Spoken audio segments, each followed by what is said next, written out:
Can good karma cancel out bad karma? There's no manager sitting up there and managing you. This is what karma means, that you understand you're the source of your life. Will you make sure it is the conscious activity that you perform which will rule the destiny of your life? This is something you have to decide.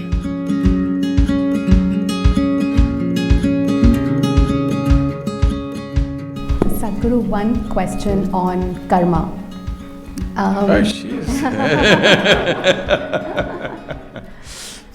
So, can good karma cancel out bad karma? And what did you do today? I'm asking for humanity, not for myself.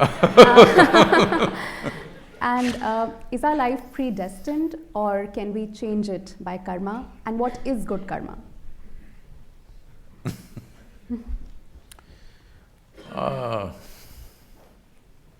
So let's understand this word. I know this has become part of English lexicon. Karma is an English word now. The word karma means action. As you sit here, there is physical action going on, there is mental action going on, emotional activity going on, energy activity going on in every one of us. Whether you're awake or asleep, 4 dimensions of karma are happening all the time. Since you woke up today morning, except for that bad karma you did. No, you don't have to reveal that. Since you woke up today morning till this moment, just a few hours, how much of these 4 dimensions of karma did you perform consciously? Should I answer? I was not conscious while performing my actions, they just happened. And I'm saying for almost every human being is well below 1%. If you take in a day, well below 1%. So when 99% of your actions are accidental or unconscious, you do one thing, you just drive here. Here the traffic is very slow, it's safe to try this experiment. 99% of the time, just close your eyes and simply sit like this. Once in a way, handle the steering. Let's see where you will be in 5 minutes. This is a disaster of human life. So you must understand this. This is the most profound dimension of Eastern cultures, that we told you your life is your karma. This means your life is your making. There is no manager sitting… I'm not talking about you guys. There's no manager sitting up there and managing you. Your life is your karma. The way you do it is the way it happens. There is no other way. Only because over 99% is happening unconsciously, it looks like some other force is manipulating you. All bad drivers are like this. When they get into some kind of a crash, I was driving properly only, something happened. Have you heard this? Something happened, something supernatural happened and I crashed my car. No, you're just a dumb driver. So the same thing goes for life. The same thing goes for life, that we constantly reminded you. Now in this generation, it's lost in probably maybe your mother or let's say your grandmother's generation, if they sit down, stood up, they say karma, prarabdha, mukti, moksha. These are proper day-to-day conversation, not spiritual conversation. Yes or no? Every day. It's time you bring it back, because karma means you're reminding yourself, everything that I'm doing and not doing is my fundamental responsibility.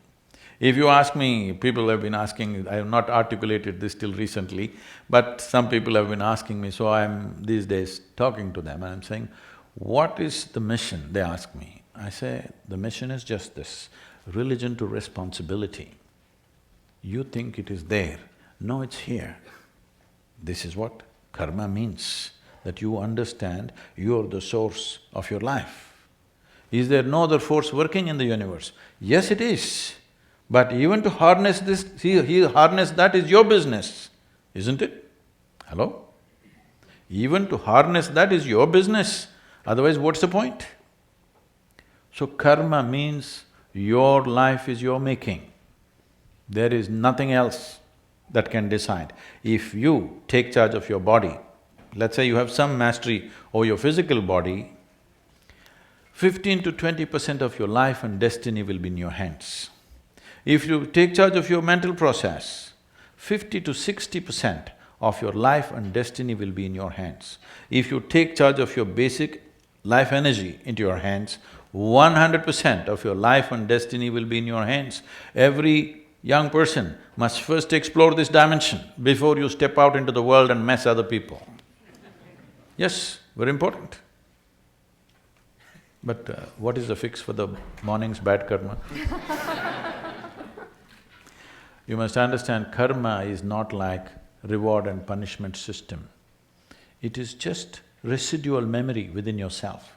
Everything, every thought, every emotion, every action, every moment that you do, in some way is recorded into this. This memory creates a tendency for you because so much memory is gathered, naturally, it's like software, you're writing unconscious software every moment. See, if you walk from here to here, I'm telling you, there are at least 25 different kinds of smells. You're not conscious unless something is very strong, acute, in some way, in a positive or negative way, then you will notice, otherwise you're not noticing. You will see if a dog passes, he's just figuring out you, what you have done, what you have not done, your good karma, bad karma, everything is just figuring out. Yes or no? You also are conscious, your system also is perceiving it because your neurological system is far more superior to the dog's neurological system. Do you agree with me? Hello? Dog lovers, is it okay? Human neurological system is far more advanced than any other creature, you also capable. But because of cerebral activity, you're missing it. You do one thing, just go live in the jungle for some time, you will see suddenly your sense of smell. You just know everything just by raising your nose a little bit, sticking your nose out, you just know what's coming, what's going. You will see in the villages in India, they'll say it's going to rain today, you understand? Nothing, no sign of rain, no cloud, no nothing. He'll simply… and he'll say it's going to rain today, and it will, because the changes are happening in the atmosphere. So, because of this unconscious nature, if you walk from here to here, these 25 smells, for example, are all recorded in the system. And all like this, visual inputs, audio inputs, everything is recorded. Depending upon the type of material you've taken in, slowly you'll develop an unconscious tendency. Suddenly you'll like this, not something else, because of the kind of inputs you have taken in. These tendencies, traditionally, because you're coming from the scripture, traditionally we call this vasanas. Vasana is a very good expression because vasana literally means smell. So, depending upon the type of smell, accordingly you draw that type of life towards you or you move in that direction, that's what they're trying to say. But this is essentially, to put it in modern terminology, you're building an unconscious software, so naturally it begins to function in a certain way. It doesn't matter what is the software, can you rewrite it? Of course you can. That is also your karma. So will you allow unconscious activity that you have performed to rule the nature and destiny of your life, or will you make sure it is the conscious activity that you perform which will rule the destiny of your life? This is something you have to decide.